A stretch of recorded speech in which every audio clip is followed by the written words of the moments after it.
didn't do a video for this. Unless you want me to?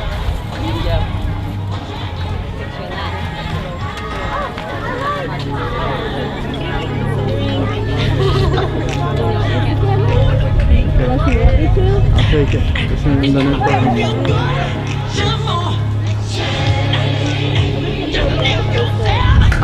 I'm just going to volunteer this and expecting no as an answer, but I mean, I'm not carrying a placard, so I've got two hands. Hey everybody, my name is Jamie. First, I just want to thank everybody for coming out to support our cause today. I guess it's not new to a lot of you that I've never done anything like this before, so I'm just really excited that I've actually had the ability to reach every one of you that's come out to support us. And I first heard about Monsanto in a biology class that I took about 2 years ago at the College of Coastal Georgia, and my professor actually worked for the DNR, and she showed us a video that was called Food Inc. And I'm not sure if any of you guys have seen that or not, but I was really just amazed at the control that Monsanto has over our food supply. And I was actually really scared in that moment, and I thought, what can I do? I'm just one person. I really didn't know where to go from there, and I didn't really pursue it at all. But then I've come to realize that thinking that just one person can't do something, we really need to think collectively. We need to get together. If we want to make something change, we're going to have to get together and do that. I can't do something alone, but if I have the support of you guys, we can do it together. And I think that if we all try to be the change that we wish to see in this world, we can actually make a difference. And I'm really excited that we're able to begin this. This is just the beginning. We're not going to stand here and have one march and say, hey, Monsanto, this is what we want. We want you to stop what you're doing. They're not just going to bow down right now. We're going to have to continue this fight, and that's what we're going to do. And I want everybody to try to stay in touch with me and keep in touch with the people that you see. Look beside you. See, say, hey, my name is. Let's get together, because we're all in this together. So if we continue what we're doing right now, then we can make a difference. And I'm really excited to have you guys here, and I'm actually going to introduce a few of my friends that I've met, and they're going to tell you a little bit more about Monsanto and what you can do to help. So first, I'm going to introduce Joe Chandler. Some of you guys may know him as Pillar Dickel. So just Thank you. Thank you, Jamie. I really appreciate Jamie's initiative in getting this started. Like she said, she'd never done this before, and she has just pushed through and made this happen. I was in the grocery store the other day. It was a different store than I usually shop in. I had decided to make a switch. It was one of the big chains, and one of the department managers asked me why I had chosen their store, and I told him I thought that there might be more organic there. And he was a really friendly guy, and he seemed really knowledgeable, and we got to chatting. He pointed out that they had displays all around the store that were labeled natural. And of course, that's just a buzzword, like the word light, just to get you to pick it up. But I thought, well, that's a step in the right direction. So as we were chatting, I brought up GMO. And he said something that I found enlightening and disturbing. He said, "What's GMO?" And I know that a lot of people, maybe most people, are not familiar with this issue, but what I found enlightening and disturbing was that even a seemingly knowledgeable grocery store manager had never heard of genetically modified organisms. Then just last night I was sitting at a sidewalk cafe just right around the corner here trying to drum up some business for us today. And a friend of mine said, "You mean to tell me we've got drones killing people, we've got the IRS surveilling people, and you're worried about Monsanto?" So therein lies a big challenge of what we're up against. Monsanto is allowed to run amok by and large because people either A, don't have a clue what they're up to, or B, if they do, they just don't give a flying flip.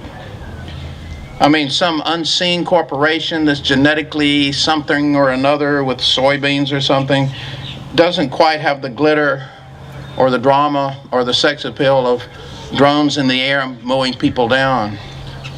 So one of the biggest challenges we face, and the reason we're here today, is to try to get people on board with this issue. And that raises the question, what is the issue? And I've had several people ask me that this week. They say, what's the deal with Monsanto? And I hate that question because I don't know where to begin. The travesties Monsanto is committing and the duplicitous and manipulative, no, try to say duplicative, duplicitous and manipulative techniques that they're using. I hurt my tongue. Anyway, these techniques they're using to ensure their victory and their shareholders' happiness, it's a web of atrocities that cannot be summed up in 25 words or less. So here's what I tell people. Of course, they're genetically modifying our food. They're making sure we don't know what we're eating by preventing the labeling of it. They're patenting genes that already exist. They're taking over the world's seed supply to create a worldwide monopoly. They're deteriorating agricultural diversity. Their actions are helping destroy the world's bee population, which is crucial in the ecology of plants.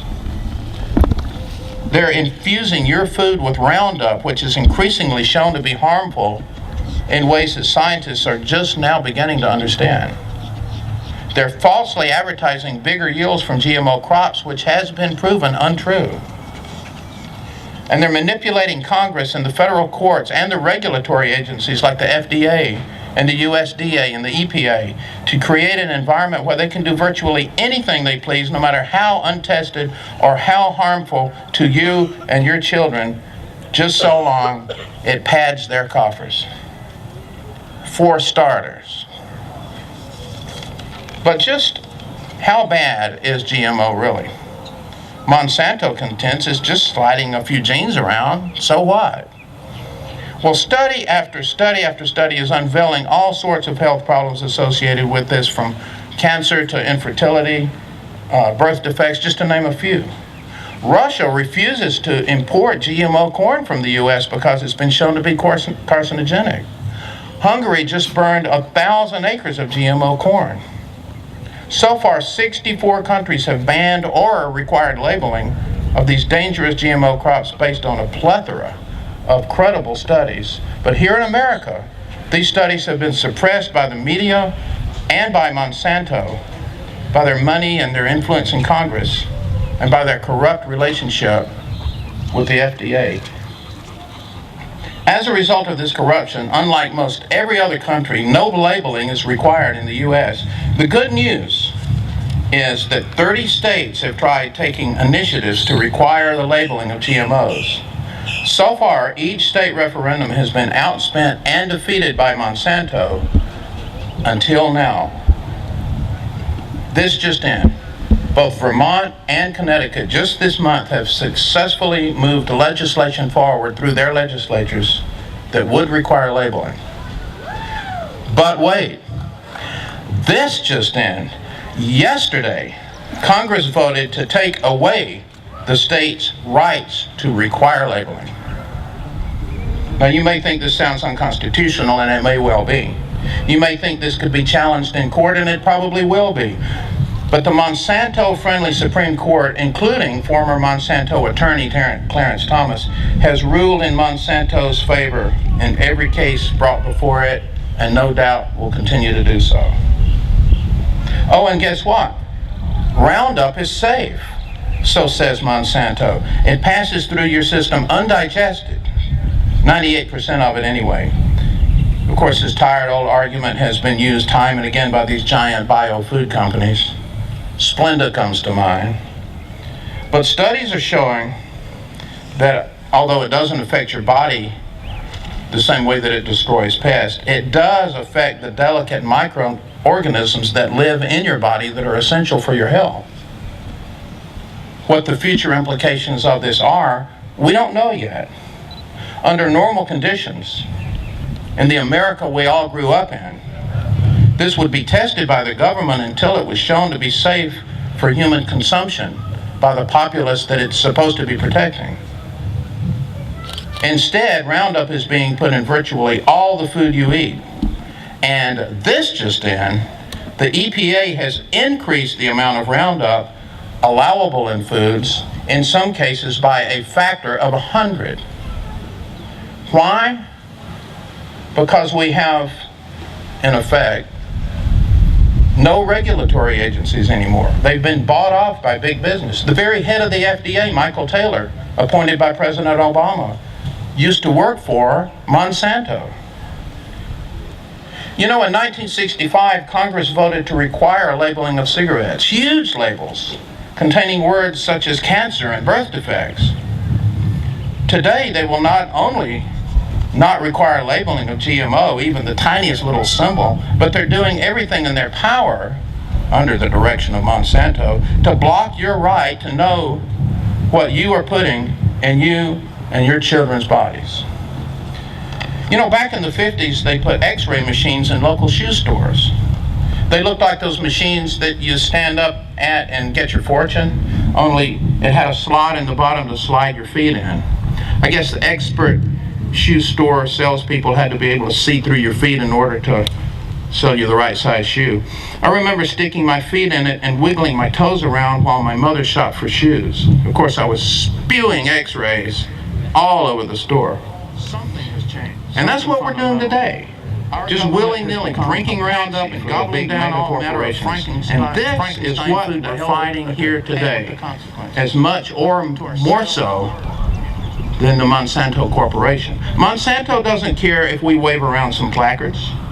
They've got the system sewn up. The government's in their pocket. And that's why we're here today, to march not only against Monsanto, but against the complacency of the government in empowering Monsanto to get away with all this. And that's where our future lies. Not just with complaining about Monsanto while they laugh all the way to the bank, but with A, raising public awareness, and B, affecting change through political channels. And that's not going to be easy. Not with grocery store managers who have never heard the term GMO. Not with the public more scared that Obama's going to come take their guns away than of the poison they're feeding their children every day. And not with puppet politicians who jump when Monsanto snaps their fingers. People are asleep to this issue.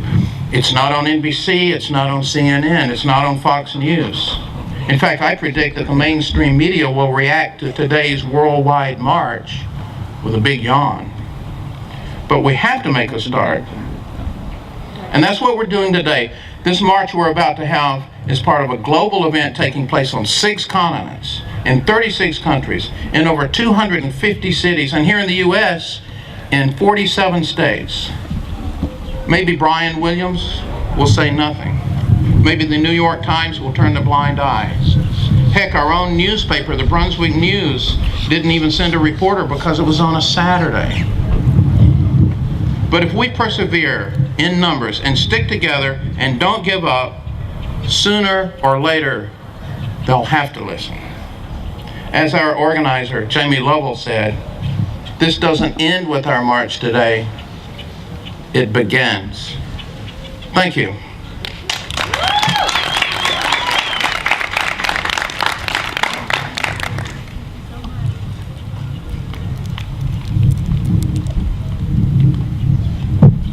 That was really a fantastic speech. I just want to have another round of applause for Joe. That was really great. Next, I'm going to introduce another one of my friends that wanted to speak today, and I hope you guys can give her a good round of applause. Her name is Kathy Bogswell.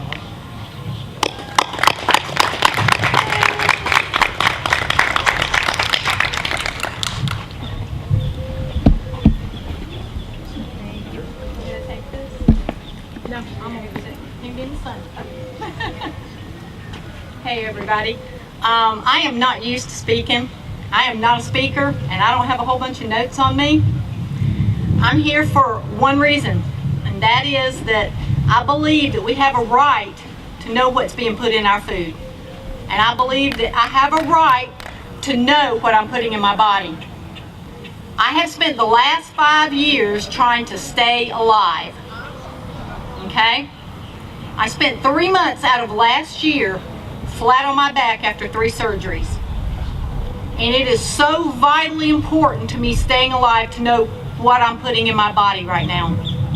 And it's already so few things, you just wouldn't believe it. My diet is down to nil. This time last year, I'm in a size 12 pants now. I was in a size 4 last year. I lost 40 pounds in 3 months and was very, very sick. And I have really fought this fight. I fought this fight against my insurance companies, and I had to become my advocate. And the biggest hurdle that I've run across, with the exception of insurance companies, has been what is in my food. And the thing that started turning a circle for me was when I would eat something of one type of food and I wouldn't get sick. Corn. And then I'd come over here and I'd eat this corn and I'd get sick. Now I know I've got a really sensitive constitution, but I started noticing something. I started noticing that some of this food was processed, and that when I ate something that wasn't genetically modified, it agreed with me. I was sold. I mean, that's all I needed. When I started looking at the large corporations and why things weren't being labeled GMO, because right now I'm gluten-free, I'm dairy-free, I'm practically soy-free. Go try to buy you a meal on that, okay? Go out and eat at a restaurant and try to find you something like that, okay? Because it's non-existent. But it's getting to the point to where I can't walk into a grocery store and buy something. Everybody says, oh, I love your tomato plants. I love all of your food that you got planted out in your backyard. That's not something that I wanted to do. That's something I had to do. Because I can't trust what is in the store. The other thing that I am is I'm an American, okay? And I don't know about anybody else here. I refuse to give up on America. I believe in America. I grew up in a third world country where to this day they are still putting people in jail because of their religion, and they're hanging them and they're stoning women. Okay? I don't want to live in that kind of a country. And I refuse to. And I refuse to give up on America. But it makes me so angry when I see people being bought off. And we are being bought off, people. We are being bought off. When I walk into a meeting and I see people who used to work for large corporations and they're running the show, and I know who they are. When we look at Supreme Court justices who are lawyers for Monsanto and have never voted against them, and who have voted against farmers who are trying to raise food. You know, I was so angry when I found out that they were charging people because Monsanto seeds had blown over into organic fields. I'm sorry, I was taken aback.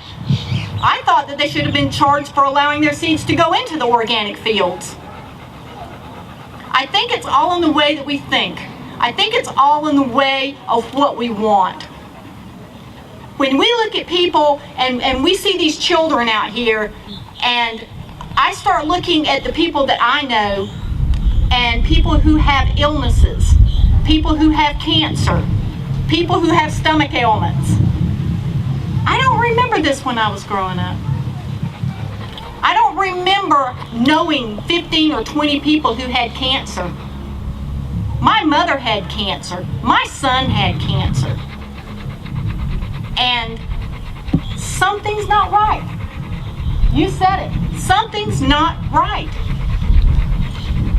And my other question that I wanted answered was,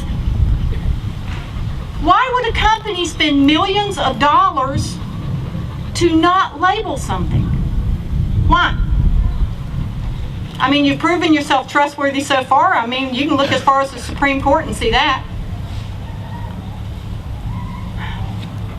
All I can say is, me as a mother, me as a grandmother, me as a person who has to know what I'm putting in my body. I want to know what's in the food that I'm buying at the store. That's all I want. I'm not asking for a whole lot right here, right now, today. I want to know when you've got something in there that I shouldn't be eating. And it makes me wonder why when people take and they say that, oh, don't worry your little pretty little head about it, we'll handle it for you. Yeah, I did that and almost died, so excuse me if I don't believe that. I'm really glad to be able to stand up here and talk to you today. I have a friend in an Iranian prison today because he stood up and talked, and he is an American citizen. And I really don't take for granted the right to be able to stand here. And I know that, you know, the people over here, they don't understand what we're doing here today. But I guarantee you that if you don't speak up and you don't stand your ground, somebody else is going to stand on your ground pretty soon. And I'm not giving up my ground quietly. Thank you, guys. I do appreciate you speaking. I just wanted to say one thing that I meant to say when I was up here before, but I got really nervous and I didn't. Every time we go to the grocery store, we vote. Monsanto has the money to buy off politicians. They get to buy their vote. Every time we go to the grocery store, we vote for that corporation and we vote for Monsanto. We give Monsanto the money to use against us. So they're afraid to label their foods because they know that we will no longer buy their genetically engineered foods. So that completely lost my train of thought there. Okay, anyway, we vote with our money. If we have them labeled, then we're not going to be able to. Anyway, I'm going to just introduce my next speaker because I completely lost my train of thought there. I'm going to have Heather come up. She's a beekeeper from Vidalia. I'm really excited to have her here. Just everybody have a round of applause for her.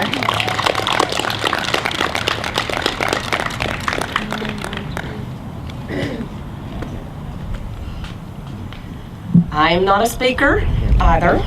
However, when someone asks me if I'm nervous about speaking, I'm like, no, because it's something I'm passionate about. However, I do have to have notes to keep me on track. I started questioning when my mom asked me to speak. I started questioning, well, why am I marching? Why am I here? And what led me to be against Monsanto and the labeling, or pro-labeling. It started when I wanted to plant my own food and have a garden at my home. And they were big, beautiful plants, and the blooms came, but no fruit or no produce came. And so I started thinking, well, what happened? Did I not water it enough? Whatever. So I started doing my research. And come to find out it was the bees. I had no bees around my home. Well, my granddad, trying to help me out, I think a lot, he tries to spray around my house for bugs, so I thought, that might be why I don't have bees. And so I started researching that. Anyway, all the research led to the pesticides and insecticides are killing our bees. So that is what prompted me to, and then I did more studies and realized that farmers are actually renting beehives. I'm like, this is crazy. This should not be a profitable thing. This should be a natural occurrence in our natural ecology that, you know, bees should be pollinating our food. What's going on?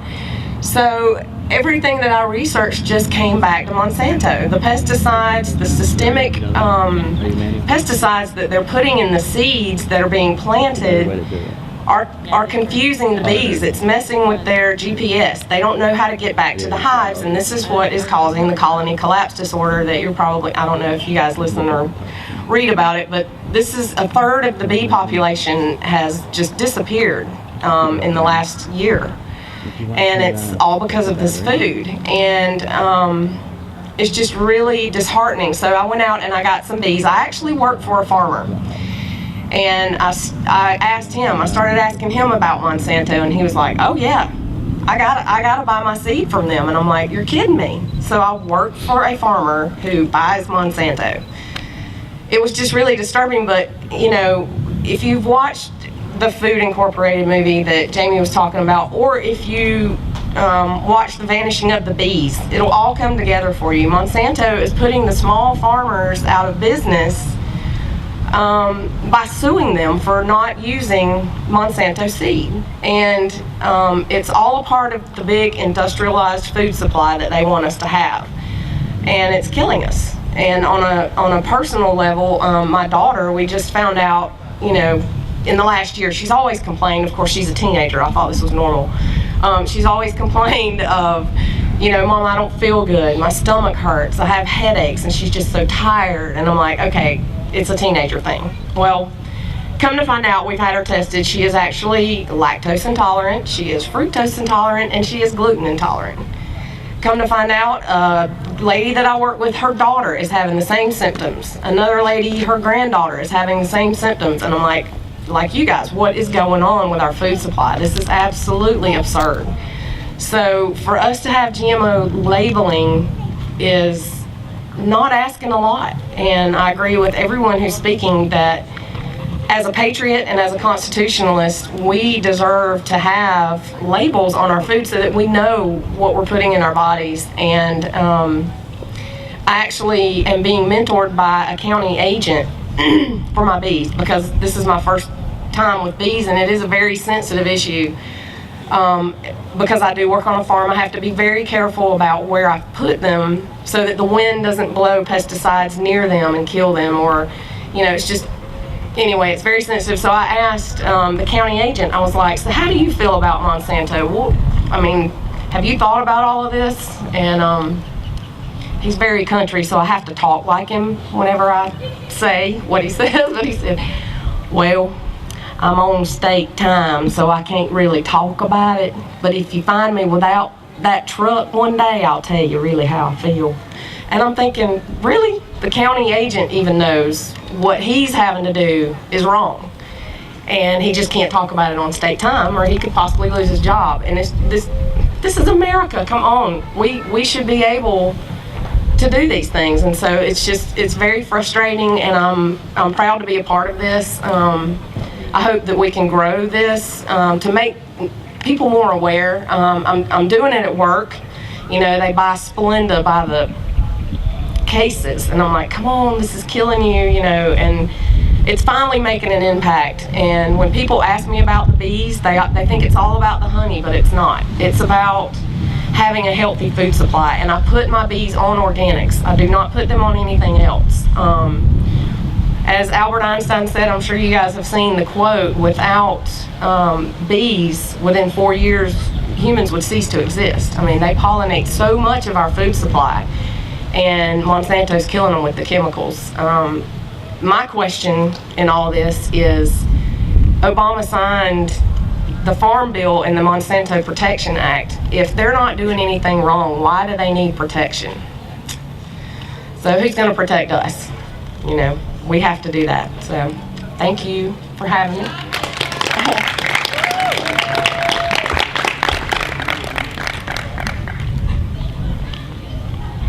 Thank you, Heather. That was really fantastic. It was really great information. Actually, I think we're going to get ready to march. I'm going to have Richard come up here and speak to you guys for just a little bit, because we're going to he's going to tell you where we're going to meet and what chants we're going to use. And I just wanted to take this opportunity to let you guys know, if you don't stay after the march, that here in the Golden Isles, that we are trying to create a group that we could possibly get together every month and kind of collaborate and see what each other, you know, what are you doing, what can we do, what's coming up, so that we can keep this going. Because like everyone else has said, this is not going to end today. We're just going to have to keep on fighting. So I just appreciate every one of you coming out, and then now Richard's going to come up and he's going to let you know what we're going to say and where we're going to go. So thank you. In case someone stops you on the street, or you want to take pictures or hand a few of them out, just to get the word out, because that's what today's all about. I also just want to let you guys know that for our permit, we have to walk in twos. So if you want to get a buddy, and Gloucester, down to the end of Lanier Boulevard, where we have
Everybody just keep going. We got more.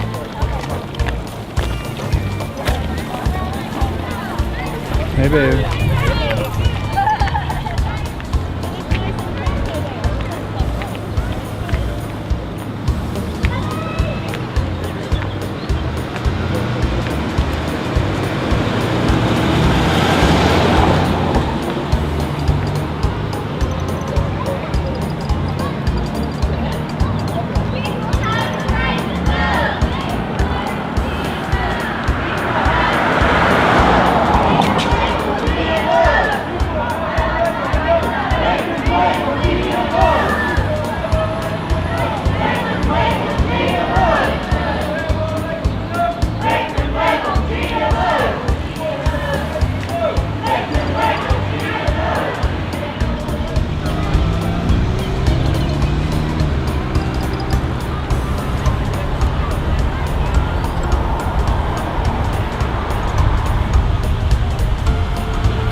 All in the picture?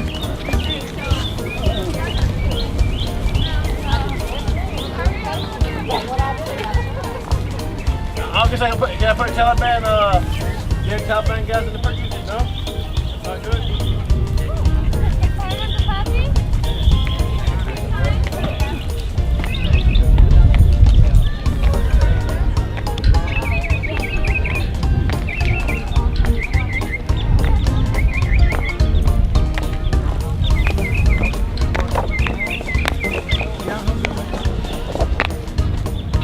Nice.